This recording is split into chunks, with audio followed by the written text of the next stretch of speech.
வணக்கம் நண்பர்களே. கோயம்பேடு காய்கறி சந்தையில் இன்று பீன்ஸ் 1 கிலோ 140 ரூபாய் வரையிலும், பீட்ரூட் 1 கிலோ 30 ரூபாய் வரையிலும், பாகற்காய் 1 கிலோ 70 ரூபாய் வரையிலும், சுரைக்காய் 1 கிலோ 40 ரூபாய் வரையிலும், கத்தரிக்காய் 1 கிலோ 30 ரூபாய் வரையிலும், முட்டைக்கோஸ் 1 கிலோ 16 ரூபாய் வரையிலும், குடைமிளகாய் 1 கிலோ 70 ரூபாய் வரையிலும், கேரட் 1 கிலோ 45 ரூபாய் வரையிலும், காலிஃப்ளவர் பூ மற்றும் சௌச்சௌ ஆகிய காய்கறிகள் 40 ரூபாய் வரையிலும்,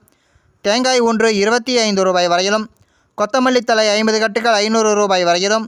வெள்ளரிக்காய் 1 கிலோ 25 ரூபாய் வரையிலும், முருங்கைக்காய் 1 கிலோ 70 ரூபாய் வரையிலும்,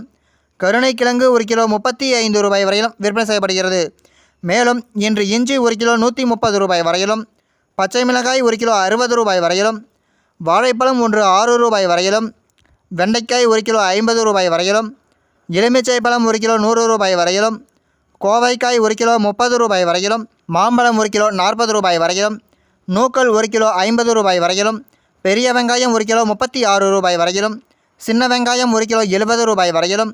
உருளைக்கிழங்கு 1 கிலோ 40 ரூபாய் வரையிலும், முள்ளங்கி 1 கிலோ 60 ரூபாய் வரையிலும், அவரைக்காய் 1 கிலோ 100 ரூபாய் வரையிலும், புடலங்காய் 1 கிலோ 40 ரூபாய் வரையிலும், தக்காளி 1 கிலோ 58 ரூபாய் வரையிலும் விற்பனை செய்யப்பட்டு வருகிறது.